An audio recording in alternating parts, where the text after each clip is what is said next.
Hello everyone, welcome. It's Rachel at Journey Back Quilts, and today I'm working in my studio on some fun projects. I have a lot of projects going on at the moment, which is crazy for summer. I just want to take summer off and go play, but I've got a lot of fun stuff going on here too, so it's nice to be able to do while it's hot. So come on in, enjoy, come join me and let me know what you're working on. Are you working in your quilting space right now too? Are you making something? Or do you take the summers off? I want to hear from you too. So leave me a comment in the comment box below. I want to hear, do you take summers off or do you keep quilting throughout the summer? And what are you working on? I would love to hear that. We're streaming from StreamYard on both YouTube and Facebook. And so you may have to give StreamYard permission to use your name and maybe your picture or something so that I can see who it is. Otherwise, it just pops up as Facebook user or YouTube user or something like that. So this is cool. Technology is so cool if it works. And so far, this has been working again. So I'm so thankful. All right. I'm going to hang out just a second. I got to get some of my stuff ready. I'm going to cut out some fabric today for our YouTube tutorials that we've been going through traditional quilt blocks. We've got two more blocks to do, and then we can start putting it together in its final quilts. So I'm going to put sashing and cornerstones in this as well, and then a border around the whole thing. So it's going to be so fun by August, the end of August, the last Sunday in August, which can you believe it's August 1st? Whoa. So August 27th, this quilt top will be finished. Yay. So we'll have accomplished a quilt during the summer. And if you haven't been making it along with me, that's okay. You can go back and start at the beginning and work your way through this. We actually start with the last block in the Basics series, which is the Underground Railroad quilt block, also called Jacob's Ladder. And that's going to be the first block in this series. And then we go through all 16 of these blocks. So 15 more blocks in the traditional series before we put it together in a quilt. So exciting. Welcome. If you're watching the replay, go ahead and comment #replay. I would love to hear or see that you're watching this later, because I know this time is not great for everybody, but it kind of works for my schedule and it works for those who are at home at this time. So this is kind of what we've been sticking to right now, but you can always watch this later and enjoy some entertainment later, right? All right, let me grab my stuff. I'm going to change the camera view. Oh, before I do, I wanted to remind you, there's only a few more months left, you know this, of this year. And so go ahead and grab my quilting goals calendar. And I'm going to leave a link in the comment box for that. You can get this for free and download it, print it, or you can purchase the printed and bound version on our website as well. So I'm going to leave the free version in the comment box. This calendar has been super helpful to keep me organized this year. So it has a place where you can list out all of your UFOs, which are unfinished objects. And this is one that hasn't been written in yet. Mine, I have 2 sheets of these filled, and I've been slowly checking off some things on there. But for the last quarter of this year, I really want to tackle all those UFOs as soon as this traditional quilt tutorial is done. So that's going to be our next YouTube series, is just watching me finish my UFOs, seeing what I'm working on. So I'm going to be posting a poll on my Facebook page here in the next week or so. So be watching for that to see which UFOs I should tackle first. And I want your opinion on that as well. So it has a place for your UFO list, and it has a place for things you might want to learn or improve the remainder of this year. So you can see the classes that we have that might help you in some of those areas, or you can make your own list and then find places that will help you teach that, help you learn that. There you go.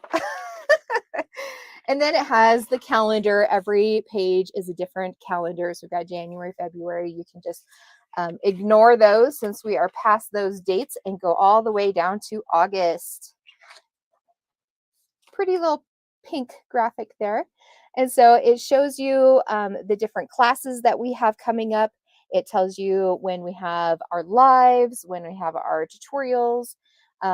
There's a place for goals that you can write down your own goals, and a place for self-care. So you make sure you take care of yourself, because if we're not our best self, sometimes we lose our sojo, right? Instead of our mojo, our sojo.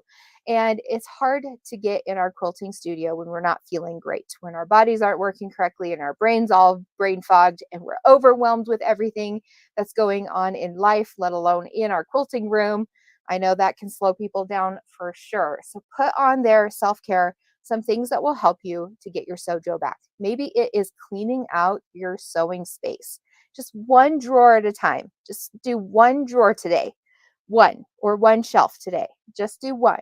And you'll feel so accomplished that you might feel motivated to do another one tomorrow and then another one. Or maybe you'll just get so inspired by it that you're just going to clean out the whole space. So I just did this recently, actually last week. I had so many things planned to do last week while I had my kids were at church camp. And I was like, oh, I've got the week to myself. I'm going to do all these things. I'm going to film all my YouTube videos.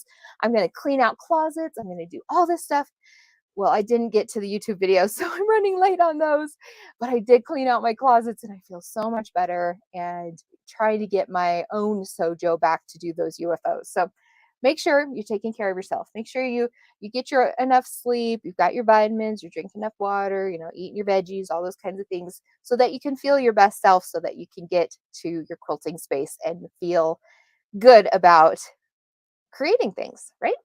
Okay, and then on that same page, there's a place to put those accomplishments. So when you finish something, or maybe it's not even going to be on your list and you accomplish something you didn't even expect, write it down. When you write it down, you will see how far you've accomplished things. And then you won't feel like, oh, I've got so much to do on my to-do list. I can't get all this done. I'm so overwhelmed. You'll see, I did this. I took a walk today. I slept in today. I cleaned out a drawer today. I cut out my blocks today, something like that, so that you can feel accomplished. So we still have several more months that you can use the 2023 calendar. And in the very back of the book, there is a place that you can take pictures of your quilts and put them on there so that you can kind of have a scrapbook. And then you can collect these calendars every year and see how many quilts you have finished. And if you finish one every month, you've got 12. If you finished one in 12 months, then awesome. Super proud of you. All right, let's get to what I'm making today. So make sure you get that calendar for yourself so that you can follow along with me. This month's featured table topper, and that starts today through the end of the month, is November's. Oops, sorry. Let me go grab that real quick so I can show you.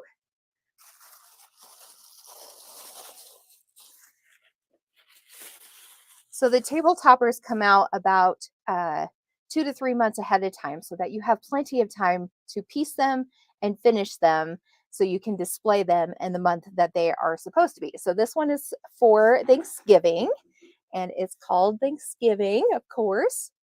Isn't that fun? The pumpkin and red colors and all those flying geese blocks. So much fun. So the table topper kits, you get one every single month.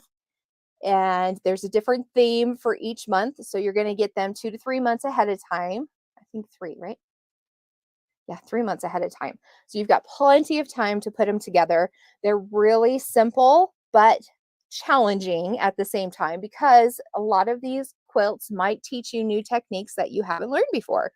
Some of them we do applique work. Some of them we're doing foundation paper piecing. Here's another applique. Several of them are the stitch and flip methods, and they are so much fun to put together and be able to display. They also make really great gifts or baby quilts. Maybe you have a new grandbaby coming in November, and this would be a perfect one to give for a baby gift. So that is this month's kit. And let me go ahead and grab the link for you so you can follow along with us for this. And just to remind you, you get the kit as well as all the Sew Along videos. So I'm going to show you exactly how to put these together. I walk you through every step, and there are bonus videos for beginner quilters. So you'll learn how to set up your sewing machine, how to learn how to work your sewing machine, all those things. And then bonus videos on how to finish your quilt too, so that you can quilt it by yourself if you want to and bind it on your own. And if you don't want to do that, then we offer long arming services at a discount for our students for this course as well. And then that is our table topper of this month. And on August 15th, our t-shirt quilt class opens. So this is an online DIY pre-recorded video lessons for you to watch at your own pace and time to be able to help you put a t-shirt quilt together. And you get a free PDF download on how to design your own t-shirt quilt. So I show you different layouts and how to cut your blocks out, how to piece them together, and all the things that you'll need to know to make a t-shirt quilt. I hear all the time from other quilters how frustrating t-shirt quilts are and how hard they are to put together and how they'll never do one ever again. And for me, they are so stinking easy. They're so fun and fast and easy.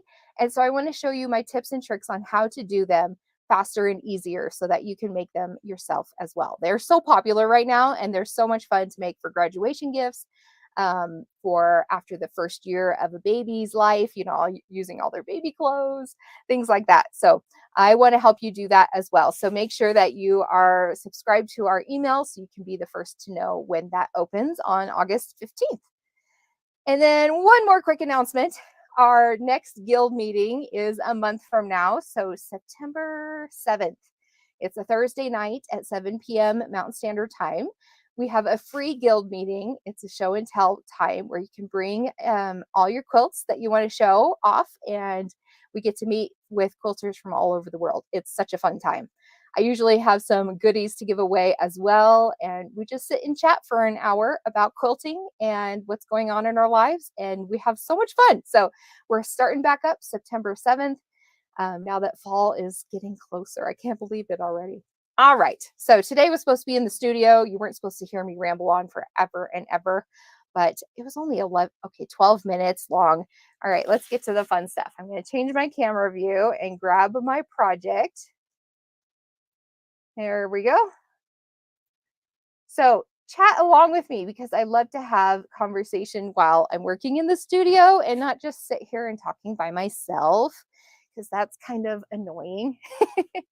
All right, let me grab my fabric here. And do I have my pattern? Yes, I do. So tell me, have you been following along with this traditional quilt block sew along that we've been doing online? I want to hear. Have you been watching the videos, or are you going to watch them later? Are you going to make it later? Or are you just being entertained by me? So I've been using a lot of my scraps up for this project, and I will be having a fabric requirement list and the cutting instructions for everything for our society members as soon as I'm finished with it, because I don't have everything finalized quite yet. I'm getting there. Kind of been winging it. But this is the next quilt block that we are making this weekend. The card trick block. So much fun. So I am going to cut out some fabric here. Let me turn my iron on.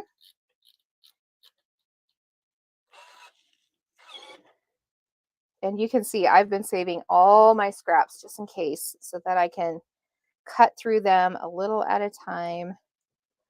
I do need to iron this little baby.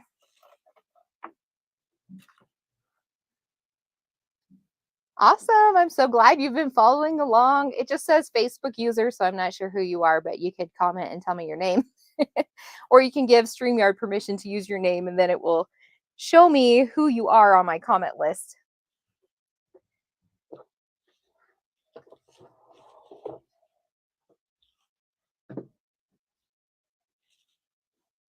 So let's get this baby ironed out real quick. I'll wait for this to heat up a little more. Yeah, so we just have 2 more blocks left, and then we'll have all 16 blocks ready to put together.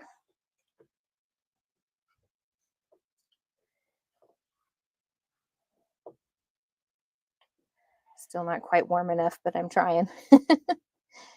Forgot to turn the iron on.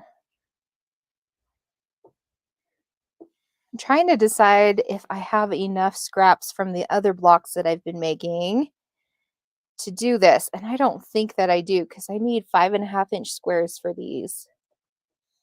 So that's definitely too small. That one might work.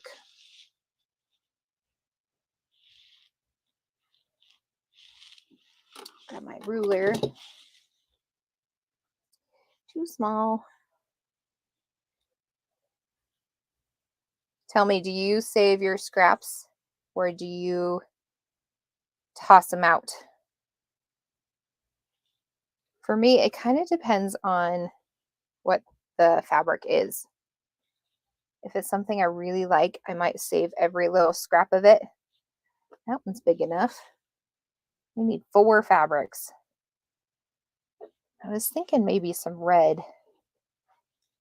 some blue, some red, some pink. Ooh, this one's fun. What do you think? How does that look? Yeah, one more color. Okay. We could do another red or no.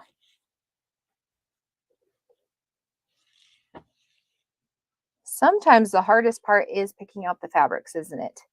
It's hard to decide what goes together, what's going to look best together, and all that kind of stuff. But a trick that I learned is to take a picture of your fabrics with your phone, change it to a black and white photo, and then you can see the color saturation with that black and white. The dark colors are going to turn black, the medium colors are going to be gray, and then the very light colors are going to be white, of course. And if you can get a combination of all of those colors in your block, it will make sure that your quilt will pop those colors out and you won't have just a blah kind of quilt block. And sometimes it still happens. I think the one that I did over here, it does have a mixture of saturations, but it still is kind of blah to me. So I think I would have done that one a little bit differently. So it's just, you got to play with it.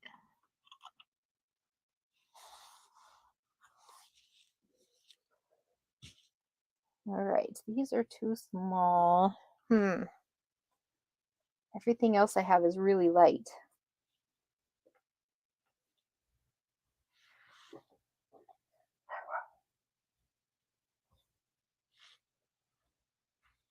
Or too small. Too small or too light. Hmm.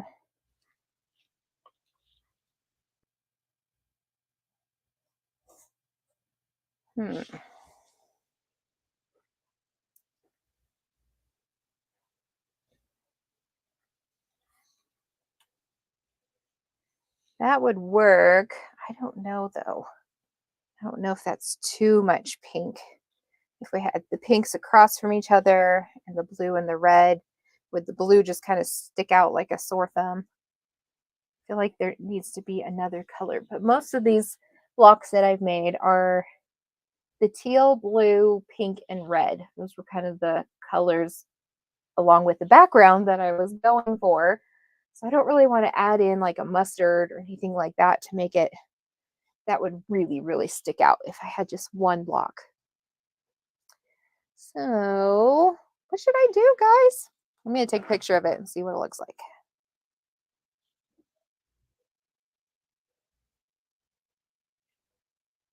Okay. Not sure if you can see this or not, but I'm going to change it to black and white. And so these 3 fabrics are really similar in value. And then this is the dark.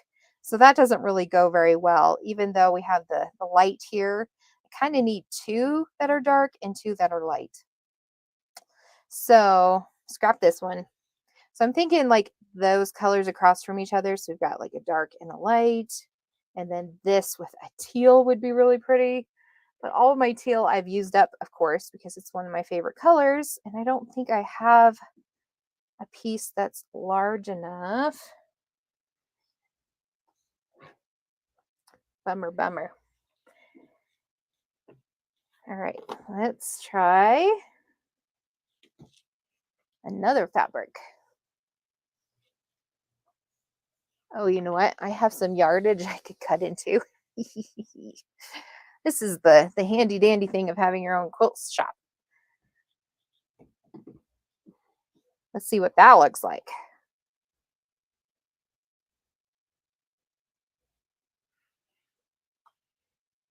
Ooh, I think I like that.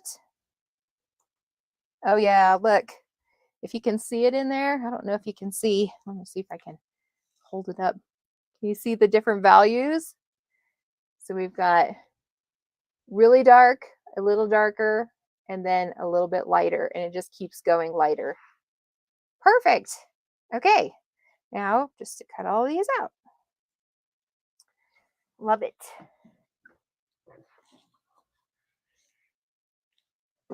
So what are you working on right now? Anything fun?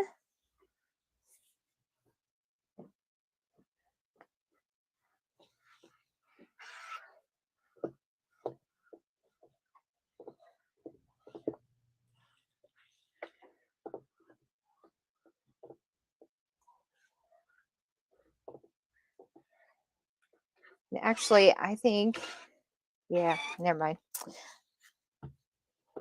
Trying to think while I work. Sometimes it doesn't work very well.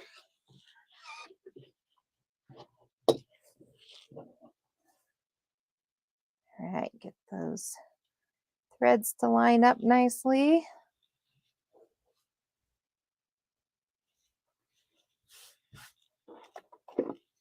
I'm going to square up my fabric on this end. Make sure I'm cutting through all 4 layers. That will ensure I have a nice clean edge. And then I'm going to rotate it and cut it down to 5.5.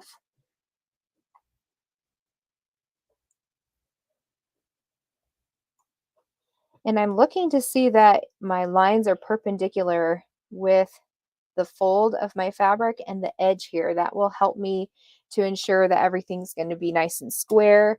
Because if you've ever cut your row out from the selvage to selvage end and you've opened it up and you've seen the strip kind of goes like this, that means that your fibers are not lined up correctly. And so getting them nice and lined up will help them to be nice and square right here.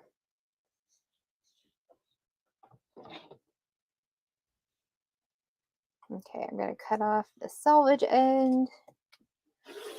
All right, now we're ready. So I'm just going to leave it folded in half so I can get 2 cuts at one time, but I'm always cutting on the right side of the ruler because I'm right-handed. If you're left-handed, you'll do that opposite.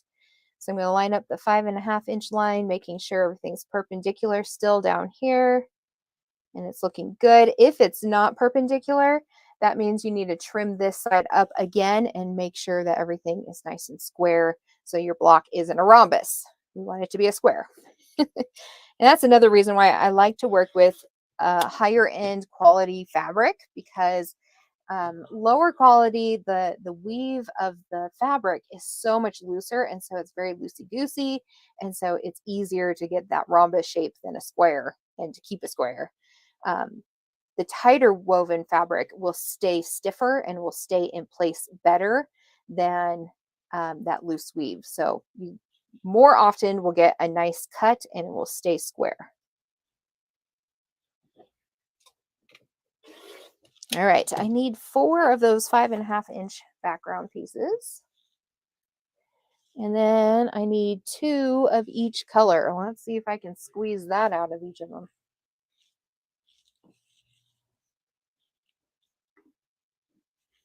Okay, give that one a quick iron real quick.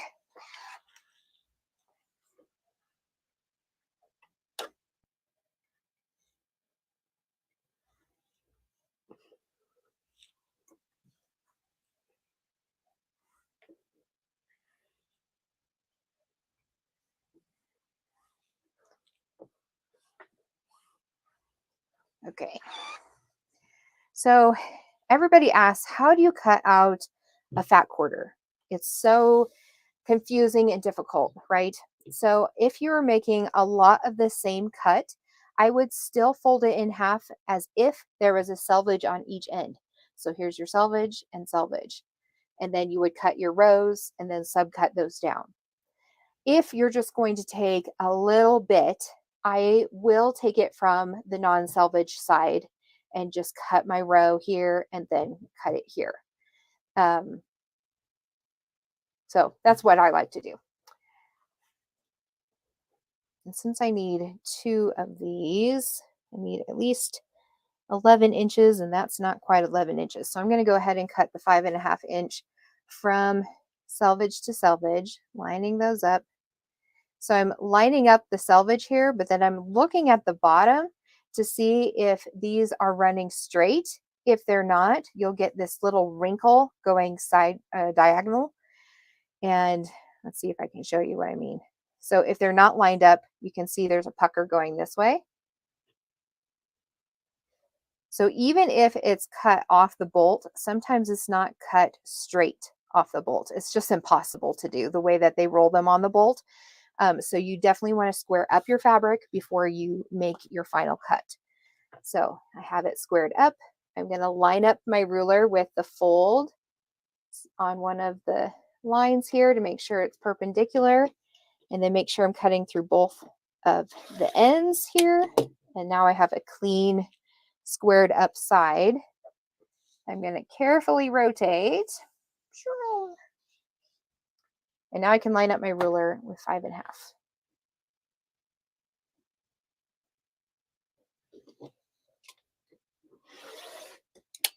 This keeps my fabric nice and clean, and that way I am not wasting a ton of fabric. I hate when you find fabric like at a garage sale or something, you know, and you'll see the big, huge piece of fabric, and then there's like this chunk cut out of one side. I hate that. It needs to be nice and clean for me.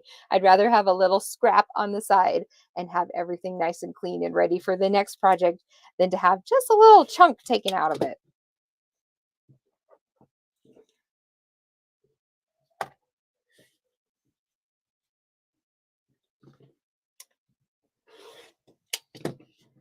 Okay, there's those two. So see, now I have a big 5.5 inch width, which is fairly large. I mean, it's not as large as some blocks that I'll need it for, but it's larger than most blocks. Most blocks are 4, 3, 3.5, 2.5, those kinds of things. So I'll still be able to use this scrap for other projects and this one as well. So those are nice big chunks. And this one is already cut into 7.5 or 7-inch blocks. So I'm just going to cut it down. So I'm cutting it this way first. So I've got a nice clean edge here, and then I'll come back down to 5.5 here. Make sure both of them are lined up nicely. Yep. 5.5 at the bottom. Making sure this is perpendicular at the bottom and the top, and then make my cut this way. That way I don't have this little, this is the way that it was with my piece in it.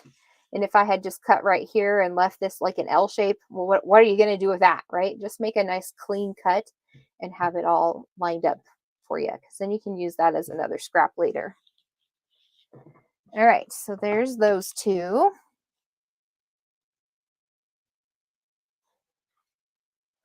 You've been off your quilting this summer? Yeah. She says, I've been off my quilting this summer, finally picking it back up. Your videos are always so encouraging. Oh, thank you.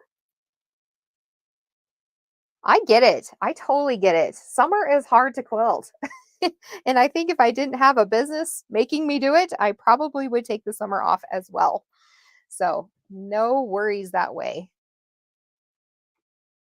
Especially with the kids home. I mean, their schedules have been busy and they want to go do things and I want to go do things with them.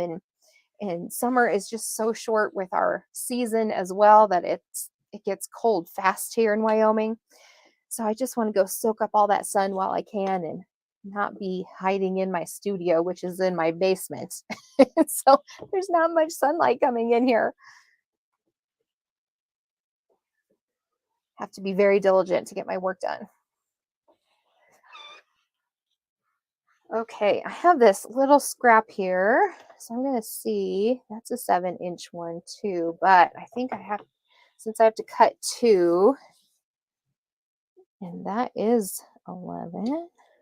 Okay, we're just going to do a new cut. So I'm lining it up selvage to selvage, putting my fingers in between the layers, and then wiggling it back and forth. Like you can just kind of switch it over and seeing where those fibers line up. It's like a hammock, getting that hammock just right in alignment. You don't want it twisted. You want it just nice and straight. And then I'm gonna clean up an end. And even if I've already cleaned up an end, I always have to re-clean it up. So just always double check, even after you've cleaned up an end before and you're using this fabric again, just double check it. Because it's too easy for it to kind of shift. All right, 5.5. Double check your measurements before you cut, right? All right, and then there's a selvage right here that you can't see. So I'm going to trim that off.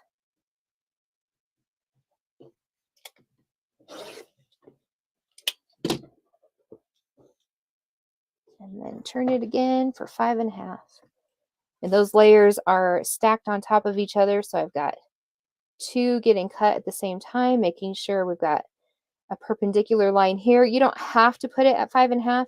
You could put it at 6, 6.5, whatever. Sometimes it's helpful to have a little bit of ruler on the outside of your block on each side. So as you're making that cut, it makes a nice smooth cut and you don't accidentally shift your ruler at the very end and miscut your fabric. Or I have seen and have done in the past, cut off the tip of my ruler. So if you can just move it up,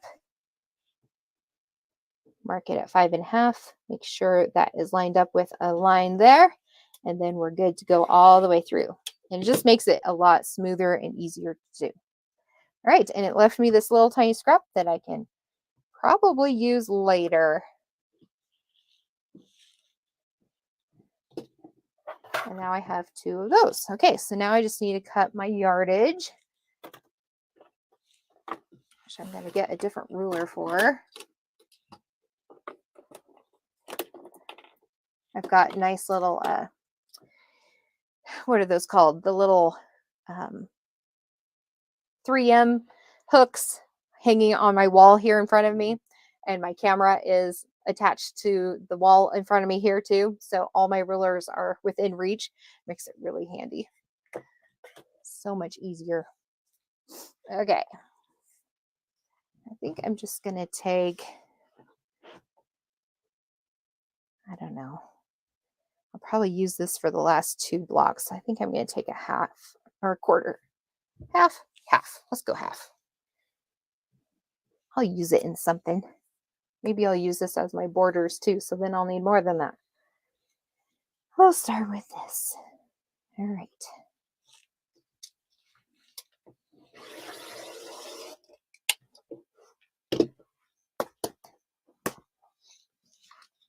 This one is called Vivid, and it is from the Prim line that Lori Holt designed.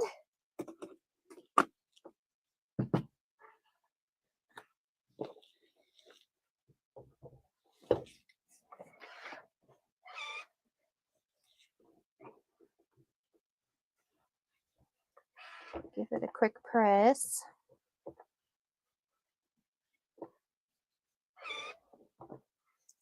And the iron that I'm using are the Aliso irons, the iTouch, which are really nice. They've got this nice little stand when you let go of it.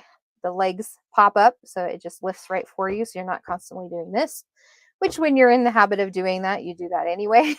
But I've gotten out of that habit and just let the iron do its thing for me. And we do have these for sale on our shop site as well. They come in a lot of different colors, which is so fun. I've had the yellow and the pink and now the blue, and there's a purple one now. I'm like, I need the purple one next.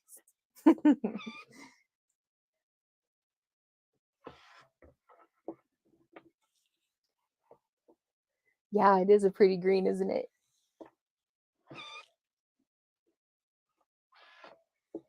I actually just got interviewed on a new podcast that's coming out called Quilting on the Side.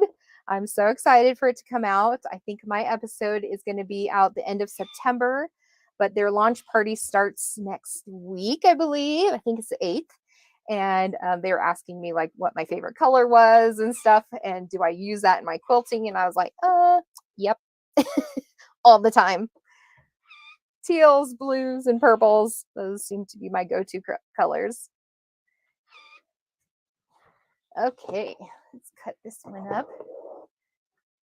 Do you listen to any quilting podcasts, anybody? Ooh, pink and green. Those are pretty colors together. I should show your comments so people know who I'm talking about. Oh, thanks. I clicked on the wrong one. She says, I'm slowly getting everything in my sewing room in my favorite colors, pink and green. And then she just said, thanks. Congratulations on the podcast interview. Thank you. Thank you. It was fun. This will be my 3rd podcast interview. The other ones were a little bit more business related, though. This was my first quilting one. So that was fun. So look up Quilting on the Side in a couple weeks and start binge listening to all their stuff. It'll be fun.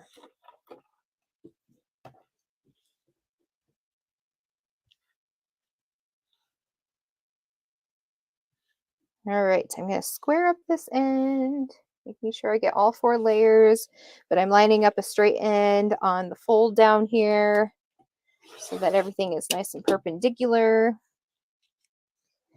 Yeah, it wastes a teeny tiny bit of fabric, but it wastes a lot less fabric than it would be if you just cut it as is and it was all wonky and you had to recut it.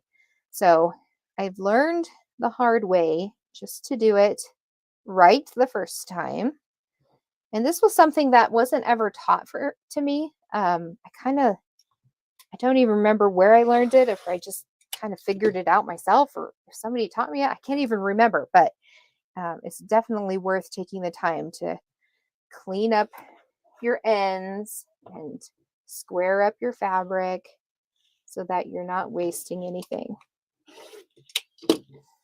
The only exception I say to that is when you get a pre-cut fabric kit, but you still have to do a lot of cutting out. I won't always square up my end, especially if it's like a teeny tiny little strip. I'll just cut it out as I go and make sure it's all nice and square. That's my only exception. All right, so all those pieces are put together, and you'll just have to wait until the episode comes out on Sunday to watch this video with all these beautiful fabrics. So we've got our 4 5.5-inch background, 2 of the red, 2 of the blue, 2 of the pink, and 2 of the green. Pretty. So much fun. All right, well, thanks for hanging out with me today. Let me change my camera so I can say goodbye to you. There we go. Hey, I'm wearing that green too. Awesome. Well, thanks so much for joining me today in the studio.